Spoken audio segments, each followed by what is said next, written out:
Assalamualaikum warahmatullahi wabarakatuh dan salam sejahtera. Kami dari kumpulan 3 yang dibarisi oleh Muhammad Fazli, Muhammad Farhan, Muhammad Faizal dan Ain Nur Syamilah, dan saya Akmal Izzuddin bin Razli Mirza. Okay, baik. Saya ingin menerangkan serba sedikit tentang bab 3, iaitu tentang sistem pemerintahan dan pentadbiran negara. Di sini saya diberikan peranan untuk menerangkan tentang raja berperlembagaan. Perkara yang saya ingin kupaskan di dalam video ini ialah apakah yang dimaksudkan dengan raja berperlembagaan. Raja berperlembagaan adalah sejenis kerajaan yang ditubuhkan di bawah sistem perlembagaan yang mengiktiraf raja sebagai ketua negara. Okey. Raja berperlembagaan yang moden biasanya menggunakan konsep politik 3 serangkai. 3 serangkai. Ini bermaksud raja adalah hanya ketua simbolik di dalam rangkai eksekutif dan kuasanya adalah terhad oleh perlembagaan negara. Pada hari ini, raja berperlembagaan digabungkan dengan perwakilan demokrasi. Kerajaan masih di bawah kuasa rakyat, tetapi raja mempunyai peranan terpenting di dalam sesebuah negara. Sesetengah raja berperlembagaan adalah berlandaskan sistem pewarisan atau melalui sistem demokrasi seperti yang dijalankan di Malaysia, di mana Yang di-Pertuan Agong adalah dipilih oleh Majlis Raja-Raja bagi setiap 5 tahun. Kita akan menceritakan pula fungsi lain Yang di-Pertuan Agong. Yang pertama, sebagai pemerintah tertinggi angkatan bersenjata. Yang kedua, menjaga hak istimewa orang Melayu dan Bumiputera di Sabah dan Sarawak. Yang ketiga, sumber penghormatan dan kebesaran. Yang keempat, menghadiri pelbagai majlis dan acara. Yang terakhir, berkuasa menguniakan pengampunan dan menangguhkan hukuman bagi kesalahan yang dibicarakan oleh Mahkamah Tentera dan semua kesalahan yang dilakukan di wilayah Persekutuan Kuala Lumpur dan Labuan. Okey, baik. Sekarang ni kita akan membincangkan keistimewaan kedudukan Raja-Raja Melayu. Mereka ini diberikan immunity. Seperti tidak boleh didakwa. Perlembagaan memperuntukkan bahawa Yang di-Pertuan Agong tidak boleh didakwa dalam apa-apa jua pembicaraan dalam mana-mana mahkamah.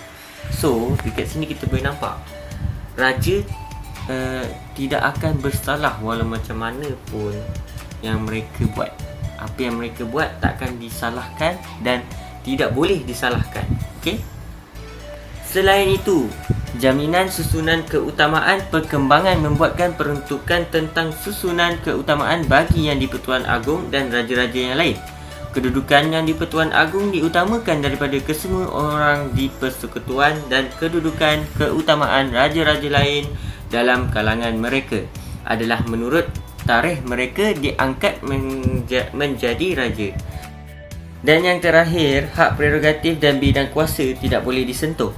Bagi raja-raja lain, kedaulatan prerogatif dan bidang kuasa mereka tidak tersentuh dan tiada tindakan pun dalam mana-mana mahkamah boleh dikenakan ke atas raja mana-mana negeri atas sifat dirinya sendiri.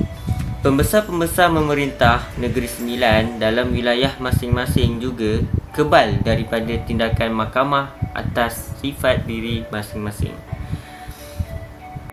Sekian, itu sahaja daripada saya untuk menerangkan raja berperlembagaan. Sekian, terima kasih.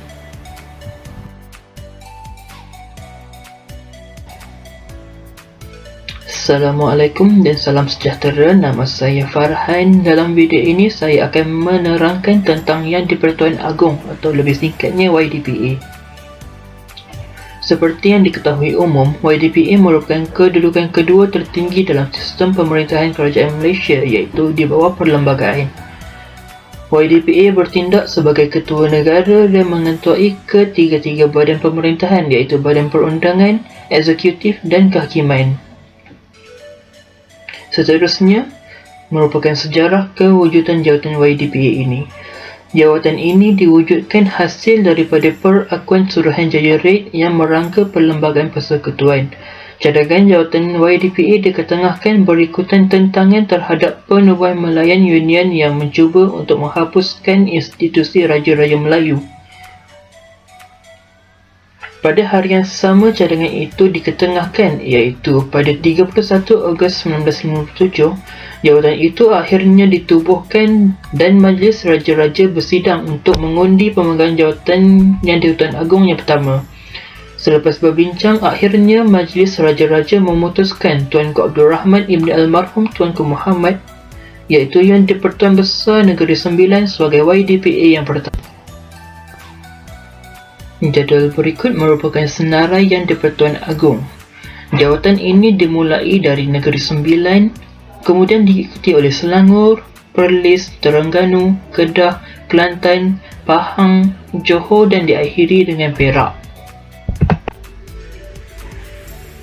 Yang di-Pertuan Agong dipilih daripada 9 orang Raja Melayu mengikut aturan yang terkandung dalam Perlembagaan Malaysia. Terdapat beberapa ciri kelayakan yang diperlukan oleh seorang raja untuk dilantik sebagai Yang di-Pertuan Agong. Antara cirinya ialah hanya raja-raja sahaja yang boleh dipilih selepas raja tersebut memberi perkenan untuk dipilih. Seterusnya, hanya raja-raja sahaja yang boleh mengundi. Sekiranya seorang raja tidak dapat berangkat ke majlis pemilihan, seorang raja lain hendaklah dilantik oleh raja tersebut dan layak untuk mengundi sebagai proksi. Namun begitu, terdapat juga ciri-ciri yang tidak membenarkan raja itu dipilih sebagai YDPA. Antara cirinya ialah raja tersebut adalah remaja atau dalam erti kata lain, belum matang. Seterusnya, raja tersebut telah memberitahu kepada penyimpan moho besar raja-raja bahawa baginda tidak berhasrat untuk dipilih. Akhir sekali, Majlis Raja-Raja mengambil ketetapan dengan undi sulit bahawa raja tersebut tidak sesuai untuk menjalankan fungsi-fungsi Yang di-Pertuan Agong disebabkan oleh kelemahan akal, tubuhnya ataupun apa-apa sebab lain. Namun, ketetapan ini memerlukan undi sekurang-kurangnya 5 orang raja. Selepas seorang Yang di-Pertuan Agong dipilih, penyimpan moho besar raja-raja hendaklah memaklumkan keputusan ini secara bertulis kepada Majlis Parlimen. Yang di-Pertuan Agong hendaklah berkhidmat dengan tempoh maksimum 5 tahun, tetapi boleh meletak jawatan pada bila-bila masa dengan mengutus surat yang ditandatanganinya sendiri kepada Majlis Raja-Raja. Selepas seorang Yang di-Pertuan Agong dipilih, penyimpan moho besar raja-raja hendaklah memaklumkan keputusan ini secara bertulis kepada Majlis Parlimen. Yang di-Pertuan Agong hendaklah berkhidmat dengan tempoh maksimum 5 tahun, tetapi boleh meletak jawatan pada bila-bila masa dengan mengutus surat yang ditandatanganinya sendiri kepada Majlis Raja-Raja. Dalam bidang eksekutif, tugas Yang di-Pertuan Agong boleh dibahagikan kepada dua, iaitu tugas rasmi dan kuasa budi bicara. Dalam aspek kuasa budi bicara, Yang di-Pertuan Agong boleh melantik seorang Perdana Menteri. Kemudian, Yang di-Pertuan Agong berhak untuk tidak mempersetujui permintaan membubarkan Parlimen. Selain itu, Yang di-Pertuan Agong juga boleh memberi pingat dan anugerah kepada orang-orang tertentu. Dalam aspek tugas rasmi pula, kuasa pemerintahan bagi persekutuan terletak pada Yang di-Pertuan Agong. Yang di-Pertuan Agong hendaklah bertindak mengikut nasihat Perdana Menteri atau Jemaah Menteri dalam menjalankan tugasnya. Seterusnya, Yang di-Pertuan Agong berhak untuk mendapatkan apa-apa maklumat mengenai pemerintahan persekutuan daripada Yang di-Pertuan Agong juga bertanggungjawab untuk memelihara kedudukan istimewa orang Melayu dan kaum bumi putera Sabah dan Sarawak. Akhir sekali, Yang di-Pertuan Agong juga boleh melantik yang pertama, Ketua Setiausaha Negara. Yang kedua, Akauntan Negara. Yang ketiga, Juru Audit Negara. Yang keempat, Ahli Suruhanjaya. Yang kelima, Perdana Menteri. Dan yang terakhir, Menteri-Menteri. Selepas seorang Yang di-Pertuan Agong dipilih, penyimpan moho besar raja-raja hendaklah memaklumkan keputusan ini secara bertulis kepada Majlis Parlimen. Yang di-Pertuan Agong hendaklah berkhidmat dengan tempoh maksimum 5 tahun, tetapi boleh meletak jawatan pada bila-bila masa dengan mengutus surat yang ditandatanganinya sendiri kepada Majlis Raja-Raja. Dalam bidang eksekutif, tugas Yang di-Pertuan Agong boleh dibahagikan kepada dua, iaitu tugas rasmi dan kuasa budi bicara. Dalam aspek kuasa budi bicara, Yang di-Pertuan Agong boleh melantik seorang Perdana Menteri. Kemudian, Yang di-Pertuan Agong berhak untuk tidak mempersetujui permintaan membubarkan Parlimen. Selain itu, Yang di-Pertuan Agong juga boleh memberi pingat dan anugerah kepada orang-orang tertentu. Dalam aspek tugas rasmi pula, kuasa pemerintahan bagi Persekutuan terletak pada Yang di-Pertuan Agong. Yang di-Pertuan Agong hendaklah bertindak mengikut nasihat Perdana Menteri atau Jemaah Menteri dalam menjalankan tugasnya. Seterusnya, Yang di-Pertuan Agong berhak untuk mendapatkan apa-apa maklumat mengenai pemerintahan persekutuan daripada Jemaah Menteri. Selain itu, Yang di-Pertuan Agong juga merupakan pemerintah tertinggi dalam angkatan tentera. Yang di-Pertuan Agong berhak untuk mengampun atau menangguhkan hukuman-hukuman bagi segala kesalahan yang telah dibicarakan oleh Mahkamah Tentera dan segala kesalahan yang dilakukan dalam wilayah Persekutuan Kuala Lumpur dan Labuan. Yang di-Pertuan Agong juga berfungsi dalam bidang kehakiman. Antara tugasnya dalam bidang kehakiman ialah: yang pertama, melantik Ketua Hakim Negara, Presiden Mahkamah Rayuan, Hakim Besar Malaya, Hakim Besar Mahkamah Tinggi Sabah dan Sarawak, Hakim Mahkamah Persekutuan, Hakim Mahkamah Rayuan dan Hakim Mahkamah Tinggi atas nasihat Perdana Menteri dan rundingan Majlis Raja-Raja. Yang kedua, Yang di-Pertuan Agong sebagai Pesuruhjaya Kehakiman. Yang ketiga, Yang di-Pertuan Agong boleh memanjangkan tempoh perkhidmatan seorang hakim itu selepas 66 tahun. Yang terakhir, Yang di-Pertuan Agong boleh menolak tribunal memecat hakim.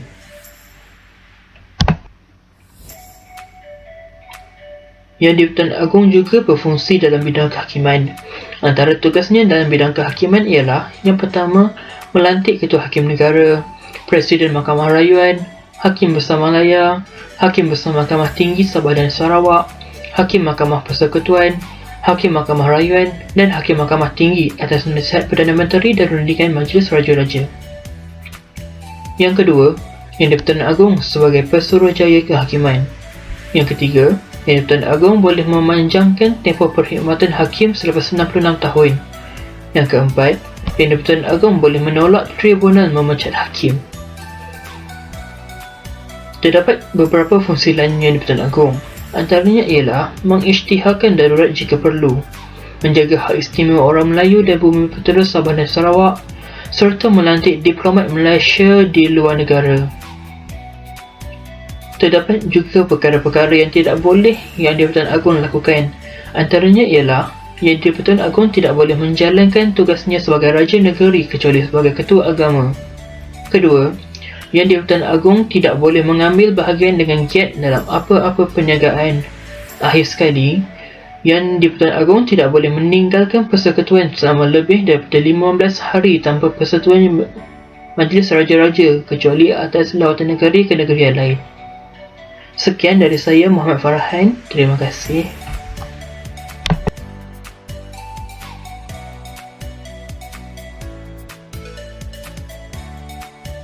Assalamualaikum warahmatullahi wabarakatuh dan salam sejahtera. Nama saya Ahmad Faisal Fikri bin Ismail, akan menceritakan tentang apa itu pilihan raya dan fungsi pilihan dan peranan pilihan raya, fungsi pilihan raya.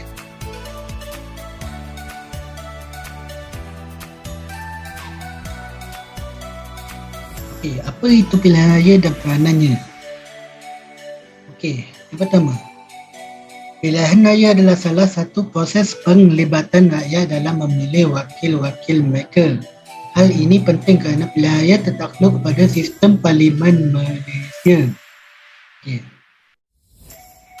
Mereka yang memerintah akan menentukan serta membentuk kerajaan dengan diberikan mandat atau kuasa bagi membuat keputusan dasar dan undang-undang negara.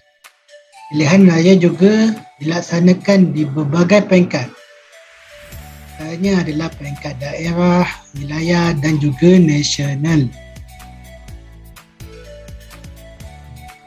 Okay, dengan adanya pilihan raya ini, kerajaan dapat memilih kerajaan kabinet seperti ahli-ahli eksekutif, ahli-ahli parlimen untuk persekutuan dan ahli-ahli wakil rakyat untuk negeri.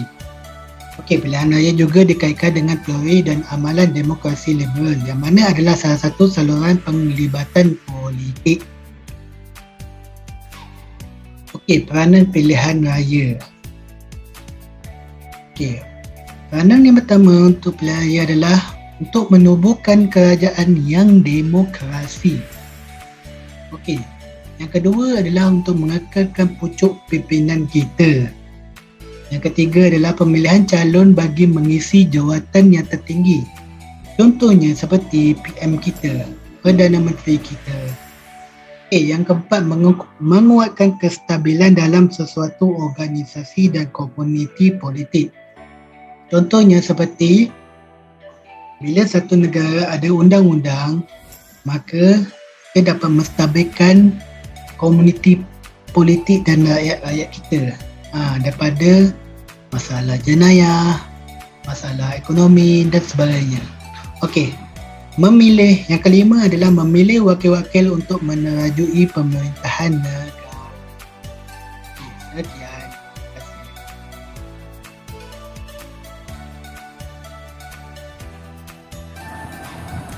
Assalamualaikum dan salam sejahtera. Saya Ainur Syamilia dan sejarah penubuhan pilihan raya Malaysia merupakan tajuk yang akan saya terangkan pada hari ini.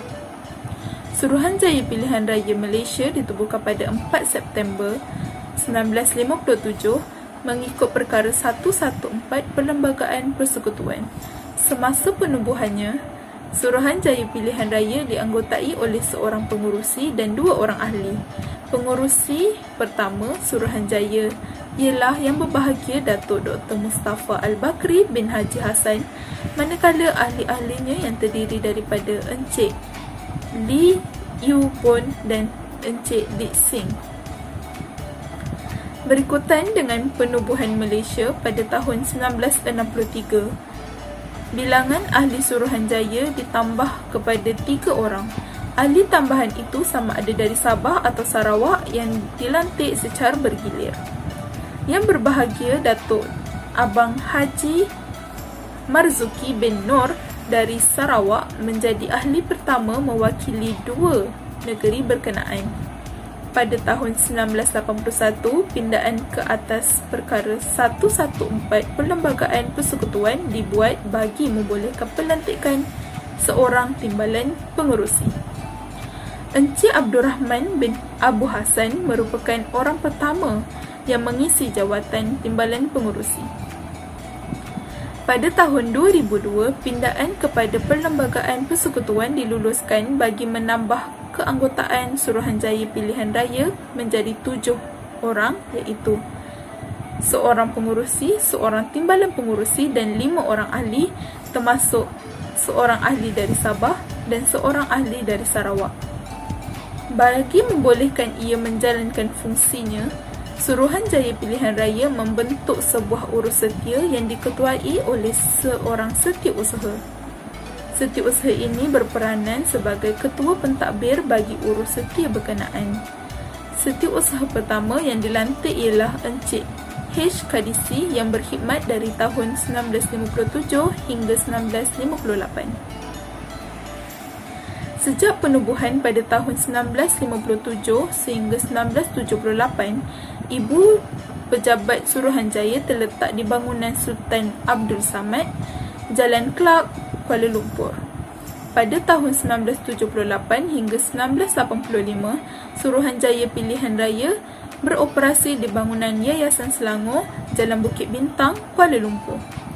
Pada tahun 1985, ia berpindah ke bangunan Tong Ah, Jalan P. Ramlee dan beroperasi di sana sehingga tahun 1988. Sebelum berpindah pula ke Aras 5, tingkat 8, Menara Bank Pembangunan, Jalan Sultan Ismail, Kuala Lumpur. Pada bulan November tahun 2000, ibu pejabat Suruhanjaya berpindah ke lokasi sekarang di Putrajaya.